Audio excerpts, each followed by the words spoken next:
Alhamdulillah wa salatu wa salam ala nabiyyina Muhammad wa ala alihi wa sahbihi wa sallam. Amma ba'd. Ahabati fillah, a comment was made by Abdullah MUSA, and he said he had a few thoughts about Salafiyya and their criticism or their unique adherence to fiqh. So he says, even the followers of the madhahib do not say the founder of their school was correct in all his ijtihad, precisely because ijtihad occurs in the absence of a clear nas, which means we may never know who is right in any ijtihadi matter. So Abdullah, may Allah bless us in him and forgive us in him and guide us in him. I don't think I even need to go through every word that he's saying. I can just deal with his primary critiques. So first and foremost, as he says, even the followers of the madhahib do not say the founder of the school was correct in all his ijtihadi, precisely. So I don't believe that I made a claim that the madhabs, that the followers of the madhabs, that they're all people of taqleed or they're all people of ta'assub. Now, if we study Islamic history, if we want to be correct, Mr. Abdullah, we need to look at history. And history is filled, and we have books, tons of literature. And I'm going to leave the research up to you to see how many followers of the madhabs, okay, that they did make taqleed and did make ta'assub, okay? And that's why the scholars throughout history have spoken against that. And that's why the great imams themselves have statements which rebuke this type of behavior, meaning making, for example, it's attributed to Imam Abu Hanifa, rahmatullahi alayhi, that he said, إِذَا صَحَّ hadith فَهُوَ الْمَذْهَبِ.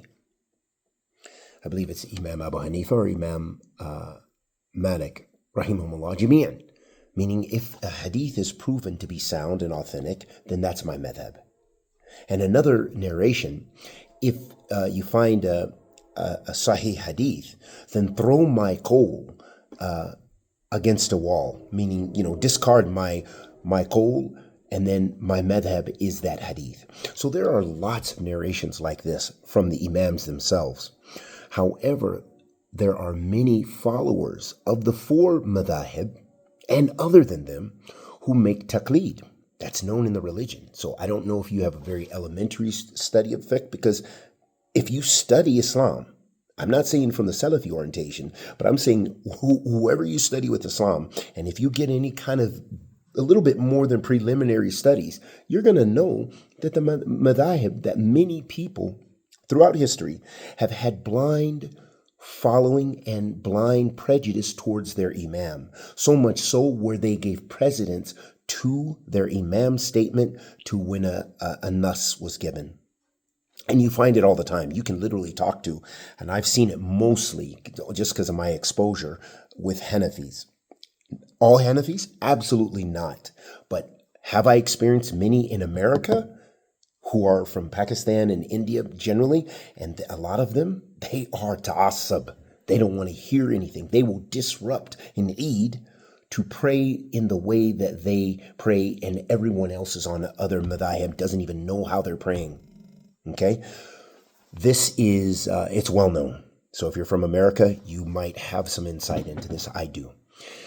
Secondly, so that statement of yours is rejected.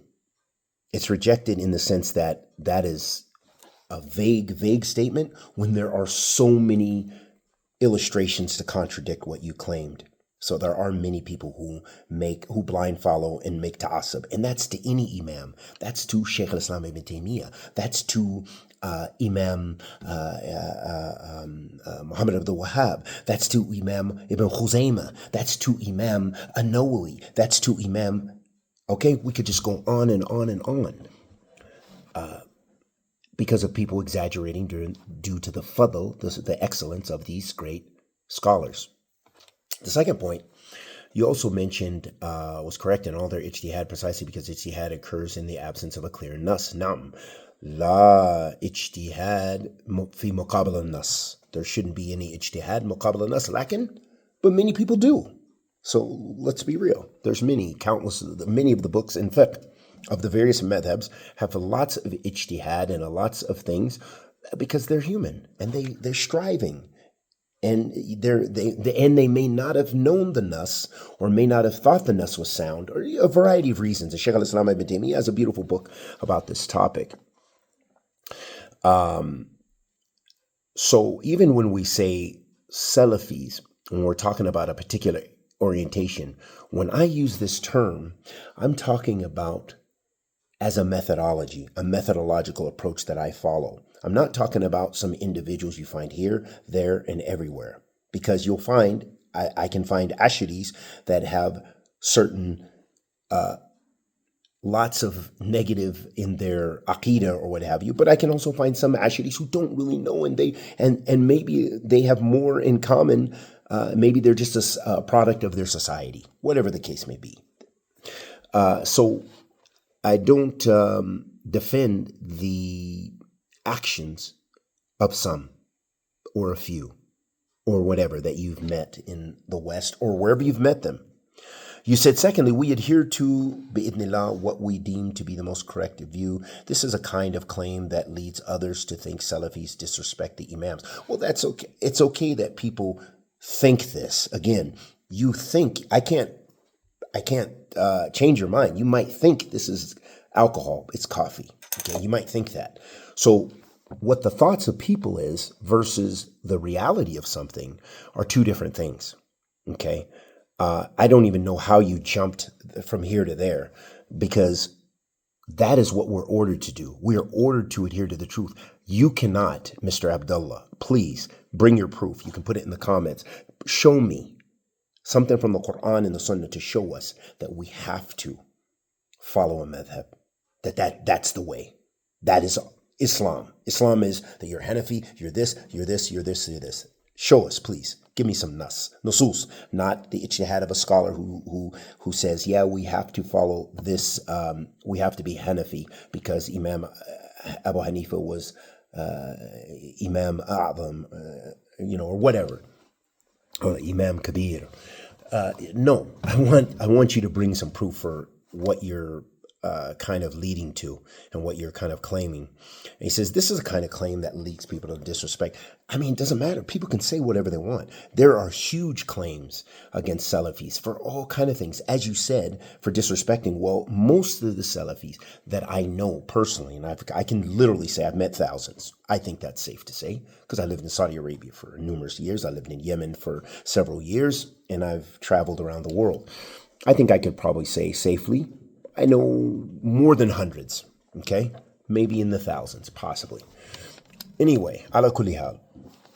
The thing is, when you say that they disrespect the Imams, most of the Salafis that I know, that I've encountered, a huge number of them, they tend to derive their fiqh from the Hanbali madhab predominantly. That's their usul. So when you're talking about that they disrespect the usul, they've got a new usul of fiqh, you're talking really nonsense, Abdullah. Please make tawbah to Allah subhanahu wa ta'ala, because you're just kind of echoing the same old blabber nonsense that some of the people drool. And I'm not saying you're drooling, and I'm not trying to disrespect you, but you have made a disrespectful statement, so I'm giving you muqabala, I'm giving you something that what you're saying is it's nonsense. I could say nonsense in a nice way. Okay, what you're saying is not exactly in line with the truth. Okay, maybe you feel better. So this is absolutely garbage. Sorry.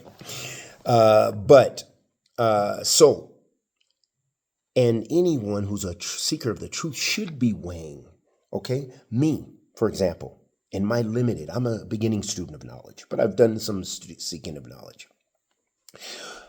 I still have to make decisions where I'm at, how to practice fiqh. And I look at books that I have the ability to study and books that I've studied, okay? So I have a background. I'm not just some guy cutting and paste and then I just go into it. So you're looking at the aqwal of these great imams. Aqwal, various opinions. Maybe various opinions within a madhab, obviously.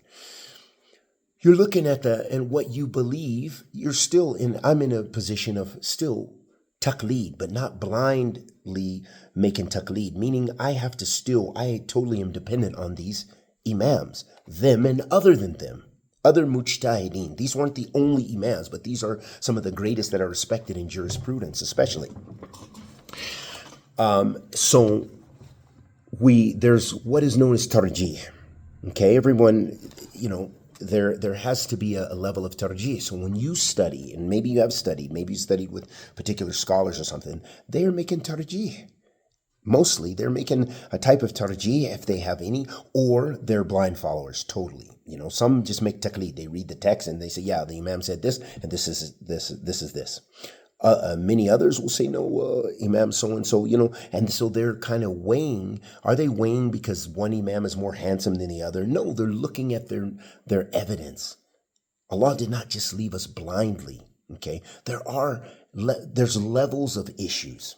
Okay, so we can't even say ijtihad is one type and ijtihad it's all the same. It's all black and white. So Abdullah, you kind of stretched it there. You kind of, I would just say you made a mistake there, because there are different levels and different categories of people who can make ijtihad.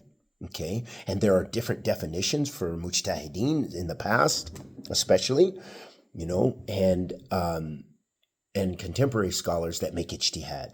Okay, and there's shurut, or conditions for making ijtihad. But again, all that's kind of outside of our thing. We're not trying to go do a book here, a book-based lecture, but I'm trying to kind of deal with some of your incorrect assumptions. They're incorrect to say the Salafis, I'm Salafi. And I mainly, because that's what I've studied, is the Hanbali fiqh. So most of my views on issues, mostly, not all, mostly fall within the context of the Hanbali madhab in general, or what my scholars have taught me and what they have made tarjih.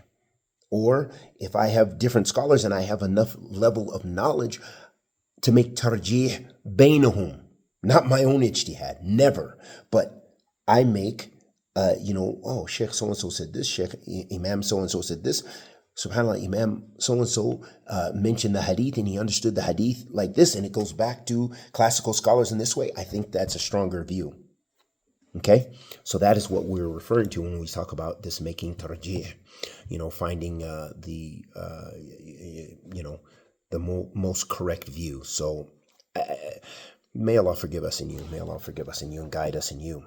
So the contemporary Salafi mujtahid is even worse if they subconsciously assume the usul of one of the four imams, most likely the usul of the Hanbali madhab. And again, I've met there's scholars, Hanafi, in the sense that that's their general usul, scholars, Salafi scholars, plenty in Pakistan and India and Afghanistan. There are, and I've had sheikhs, scholars that I've studied with who are, that was their tradition. They were brought up in the Hanafi tradition and Maliki, and teaching us books like Imam Malik's Al-Muwatta Imam Malik. This is one of the first books that even though I didn't get a chance to finish it, but, that our sheikh was teaching us in Saudi Arabia. Okay, that was one of the first books. We were going through those masail. And so ala kulli hal, I've met Salafis from all who take their jurisprudence in general, their usul, their foundation, from a variety of madhabs. And then there's also something called Ahl Hadith. And Ahl Hadith, which is a classical tradition, which is the most sound tradition.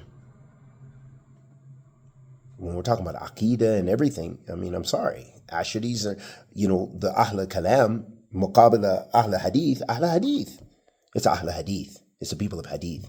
And so their understanding is more so derived directly from the nusus. They study the nusus and bring out the fawaid and the ahkam that way. And as our Sheikh Suleiman al-Rahili so beautifully articulated, I asked him once about the difference with these two ways. And he said, they're the same. He said, one, they study the masail. Those scholars, when we talk about the fuqaha al-arba predominantly, they're dealing with the masail. We get a Hanbali thick book or whatever, and we talk about the masail, baba tuhur, baba tahara, the chapter of purification. Boom, boom, masail, maybe some evidence. Ahl hadith, their tradition, it's the same, only they don't necessarily go the masail, they just go the adalail first. They go with the adillah. They're studying the dalil. Oh, these are ahkam wudu from the Quran. These are ahkam wudu from this athar of this narration of the sunnah of the Prophet sallallahu alaihi wasallam. So it's not that even one is necessarily better than the other, because they're both arriving at the truth. They're just a little bit of different tariqah in deriving that, and Allah subhanahu wa ta'ala knows best. And so I just wanted to mention a few of those things to our brother Abdullah. May Allah forgive us in him, guide us in him, rectify our condition and affairs. Wa sallallahu wa sallam ala nabiyyina Muhammad.